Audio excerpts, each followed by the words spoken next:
President Trump a short time ago telling Walmart that the company should, I'm quoting now, eat the cost, end quote, of higher tariffs. The comments come after the retail giant said this week that it would raise prices because of Trump's tariffs being too high. The prices are just too on the high side.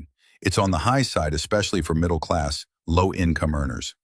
Walmart, which has kept food prices at an acceptable level in the U.S. for decades, is now planning to scale back operations right in its own homeland. More than 50,000 employees could be laid off. 10 distribution centers from California to Florida will have to close. Stocks plummet, and something unprecedented, Walmart admits they cannot withstand the impact of the tariffs imposed by the Trump administration. The tax package named Liberation Day, once praised by the media as a bold step to liberate the American economy, is now forcing Americans to pay higher prices for things that were once considered normal. And while Washington continues to debate strategy, a question is increasingly resonating across America. Are we protecting America or isolating ourselves? In this video, we will take you deep into the entire story behind the increasingly worsening food crisis, from the controversial tariff policies to Walmart's unexpected response and the repercussions that ordinary people are silently enduring. The video content is based on the analysis of public data, news, and consumer feedback. The video is not intended to attack any individual or policy. To understand what is truly collapsing, you don't need to look up at Wall Street, just look at your own grocery bill. If you still believe that just $100 can buy enough food for a whole week, then perhaps that belongs to a different America. An America that many people now only look back on through the bill in just the first 3 weeks of May. The cost of shipping a container from Asia to the U.S. rose from $3,500 to over $6,000 to $500, an increase of nearly 85% following a tariff announcement. And then, as you can see, the impact immediately spreads to every shopping cart. A tray of beef that used to cost $9 now reaches $4. Lettuce prices soared by 30% in just one price adjustment. Cereals, an almost essential item, have increased by per box. And with a family of 4, experts warn food costs will increase by at least $1,000 each year, even if consumption habits do not change. An elderly woman shared, "If prices keep rising, I might have to start cutting my grandchild's lunch." However, what makes people startled is not just the numbers. It lies in a detail that almost no one noticed. The slogan, "Everyday Low Price," which had been Walmart's unspoken promise for over 30 years, has quietly disappeared from the shelves. No announcement, no explanation. And that is the twist that startled many. The crisis did not happen in a day, but rather it was the small details falling apart. Starting from a silent price board, the question is not how much more will prices rise, but rather, are we entering an era where a full meal becomes a luxury for those who once considered it a norm? But the price increase is just the surface layer. Behind each price tag being removed is a door closing. Not only for consumers, but also for the tens of thousands of workers who once relied on the supply chain that was once considered unbreakable. On the store perspectives, investing in a near holes and detail and in more back in the United States. At the end of May, information about an internal memo titled Project Triage from Walmart's headquarters in Bentonville, Arkansas, was leaked. It confirmed that 10 critical distribution centers nationwide would temporarily cease operations for 6 weeks, spanning from California to Florida. Each center typically employs over 1,000 full-time staff, along with approximately 1,500 seasonal workers. The total number of directly affected workers, nearly 50,000 people, of which up to 70% are on short-term contracts or through temporary agencies, and do not receive support when losing their jobs. The localities with closed centers account for 7% to 12% of the total local budget revenue, mainly through real estate taxes, income, logistics, and satellite consumption. Immediately after this news, within 48 hours, there were over 12 million views on TikTok with the hashtag MPY aisles, capturing images of empty shelves. The sign temporarily closed attached to the logistics stores and unemployed drivers pushing empty carts scattered throughout the parking lot in Groveport, Ohio. A driver for Walmart for 17 years sits behind the wheel of his old container. He shared, "I used to deliver overnight, no holidays, never late. Yet now I am left with only one undelivered package and a house about to be foreclosed by the bank." He is not angry, just confused. The cuts did not come from the market, but from an event in the Rose Garden, thousands of miles away in Brooksville, Florida, where Walmart's DC 630 Center contributes nearly 9% of the city's budget. An emergency meeting was convened between the city council and 200 satellite transport businesses. Just one phone call from Walmart is enough to trigger a domino effect of chain bankruptcies, from the uniform supplier for employees to the restaurant serving drivers and the logistics company running fixed routes. A city council member succinctly stated, "When Walmart stops shipping, the whole town can come to a standstill. If a decision from Walmart's headquarters can shake an entire town, and if 50,000 people could lose their jobs just because of a change in tax policy, then the question is no longer, will this affect me, but rather, when will it be your town's turn?" But what is even more terrifying than a supermarket closing is when the entire system operating behind it, from containers at the port, trucks on the road to factories in the suburbs, simultaneously collapses in silence. And it all started with a signature on a desk in Washington, D.C. Remember, at the beginning of April, President Donald Trump signed Executive Order 14.257, dubbed by the media as the Liberation Day Tariff Package, declaring a basic 10% tax on all goods imported into the U.S. except from Canada and Mexico. Just 4 days later, retaliatory tariffs were activated in groups: 145% on most goods from China, 50% on imports from the European Union, 25% on South Korean cars, and 20% on electronics from Japan. Less than 2 weeks later, more than 60 of America's official trade partners were affected. The earthquake began at the ports. Container shipping rates from China to the U.S. increased from $3,500 to over $6,500 in the first 3 weeks of May. It is forecasted that this number will reach $8,500 by mid-July. The rate of canceled trips, empty container stockpiles, and cargo congestion at ports have caused the entire logistics system to be delayed by an average of 10 to 15 days. Meanwhile, in Shenzhen, China, the Hunar toy factory, a 40-year partner of Walmart, was forced to cut production by 70% in just April. 130 out of 400 workers were laid off in 3 weeks due to a massive cancellation of U.S. orders. A union representative shared with Reuters reporters that each container now feels like a cost bomb that could explode at any moment. And not just Asia. Europe also reacted in just 3 trading sessions, following the tax announced by the U.S. president. The European stock index, Stock 600, lost 4.4%, equivalent to over $80 billion in market value, evaporating when factories in Asia shut down. The European market panics, and food prices in the U.S. rise by the hour. Does the America First policy really put Americans first? Or are we pulling the plug on the very system we built ourselves? For over half a century, the name Walmart has been synonymous with the concepts of low prices, convenience, and ubiquitous presence.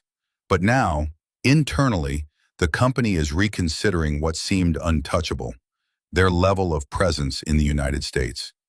The Project Reset plan has not been widely announced, but has been confirmed through series of financial and operational moves. It consists of 3 main pillars. First, withdraw from China. In Q1 Troy 2025 alone, the proportion of consumer goods imported from China by Walmart decreased from 60% to 48%. Major suppliers in Guangdong and Xiamen had their contracts terminated in the first month of the 145% tariff implementation. Secondly, moving to Southeast Asia, but that is only a temporary solution. Walmart has resigned numerous contracts with factories in Vietnam, India, and Cambodia, especially in Hanoi. Walmart invested an additional $1.2 billion to build factories for household goods and textiles on the condition of a tax reduction to 25%. But just a month later, the White House threatened to impose a 46% anti-dumping tariff on Vietnam in the trade industry. That is a major taboo. Contracts are printed and canceled within the same week. Third, shifting to domestic production, a costly but necessary step to avoid geopolitical risks. Walmart issued $5 billion in bonds and broke ground on 3 factories in Arkansas, Ohio, and South Carolina. The goal is to reduce container shipping time from 28 days to under 7 days. But according to an analysis from JP Morgan, the cost of completely rebuilding the domestic supply chain could exceed $350 billion, not to mention the dependence on electricity prices, labor, state taxes, and the stability of the White House. To control fluctuations in the supply chain, Walmart partnered with Symbotic to deploy an AI system named Link 16, inspired by military data networks with a cost of $520 million US. Link 16 is expected to scan shipping data, climate, tax policies, and port routes in real time. Automatically calculate 3 cost scenarios. Proactively redirect containers before incurring tax penalties. Optimize inventory. Avoid being reactive during times when policies change daily, if successful. Walmart estimates it will save $600 million each year while also opening an API to sell this solution to smaller retail partners, creating a new business direction. However, the biggest issue that Project Reset faces does not lie in technology, money, or manpower, but in the absolute uncertainty from the government. Every time the White House changes tax policy, even if it's just through a speech or a social media post, Walmart is forced to adjust its entire plan within 72 hours. Millions of USD are being burned on empty shipments, vacant warehouses, and pending orders.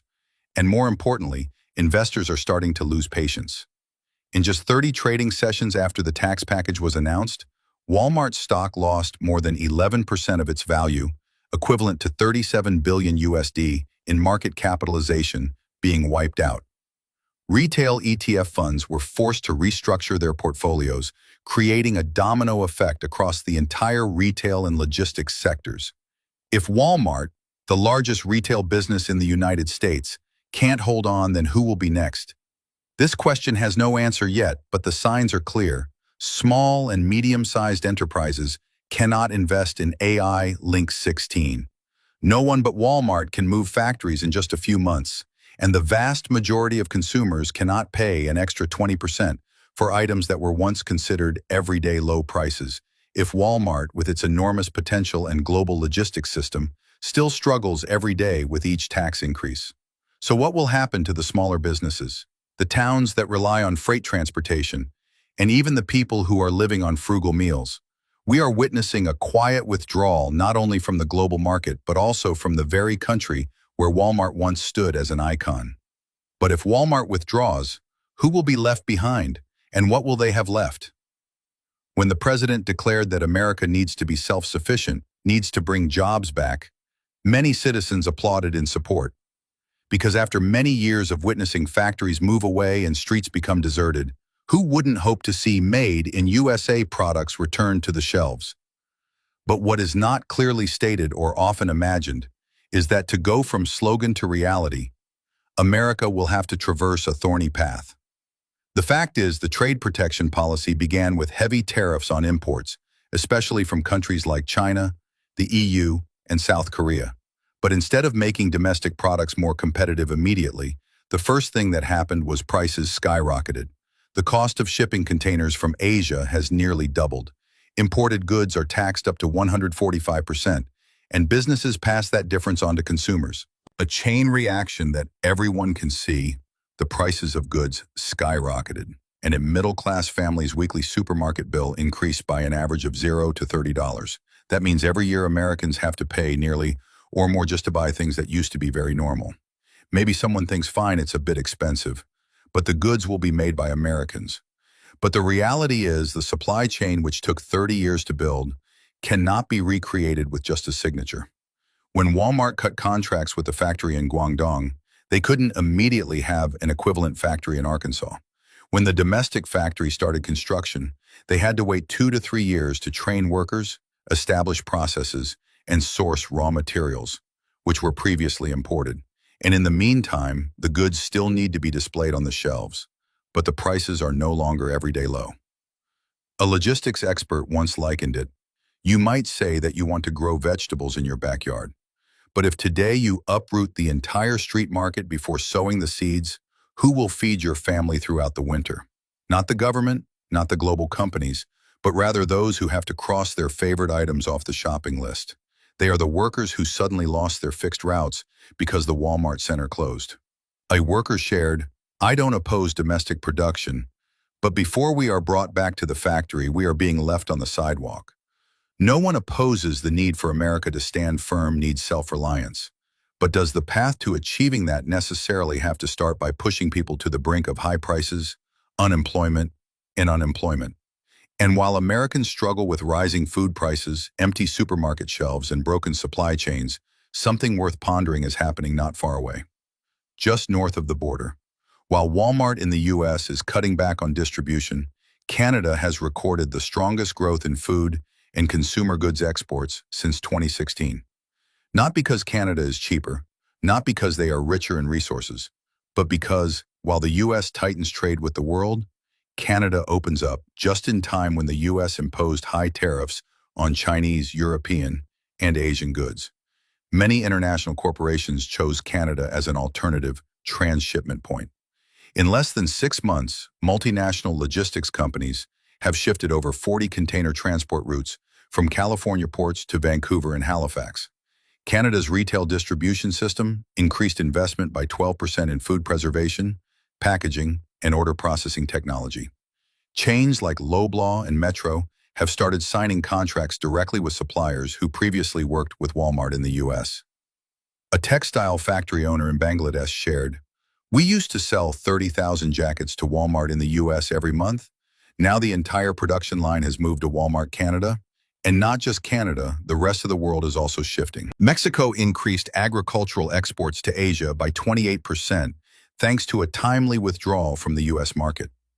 India signs a $6 billion memorandum of understanding for supplying pharmaceuticals and consumer goods to the EU when the U.S. separates itself from multilateral trade flows. Other countries fill the gap without hesitation. What is frightening is not losing the market, but perhaps losing trust. In economics, the easiest thing to lose is not goods, but stability. When business partners don't know whether taxes will change next week, when transportation companies have to rewrite contracts every month, when Walmart in the U.S. indefinitely delays orders, but Walmart in Canada remains stable, then people started to question, is the U.S. still reliable as a global trade hub? In the U.S., where people have to pay more, wait longer, and accept fewer choices. While in Canada, supermarkets are still well-stocked, the system is still running smoothly, and prices haven't skyrocketed. Not because Canada is better, but because Canada didn't withdraw from the game. If Walmart USA has to cut orders, but Walmart Canada continues to expand, if American consumers have to pay higher prices while other countries receive goods at lower prices, then perhaps the concern is not that we are losing, but that others are winning with what we leave behind. Have you ever thought about that? In the chaos of rising prices, broken supply chains, increasing unemployment, and empty shelves, it's easy to feel helpless. But perhaps the most important thing right now is not to find a way to save the economy, but to find one's own voice in the overwhelming picture. It may sound simple, but every purchasing decision is an implicit vote for the direction of the economy. There's no need to boycott anyone, nor is there a need to blindly support any brand. Consumers just need to ask one question before making a payment. Where's this product made? Who will be paid from the money I'm about to spend?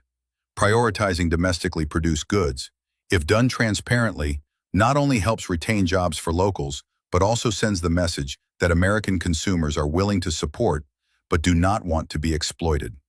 Many people used to think that personal opinions couldn't change anything, but now in the age of social media, policy surveys, and community feedback, every voice can contribute to shaping public opinion. Whether it's participating in a town forum, sending a letter to a local representative, or simply sharing a post like this, it is all action, because a policy system is only truly dangerous when the people no longer want to debate it. And don't forget, support honest businesses, not empty slogans. Americans are too familiar with slogans like Made in USA, Support America, Bring Jobs Home. But in the end, concrete actions are what truly matter. Keep an eye on businesses that not only talk, but also act. Brands that are transparent about their production. Those that retain employees instead of laying them. Those that retain employees instead of laying them off en masse.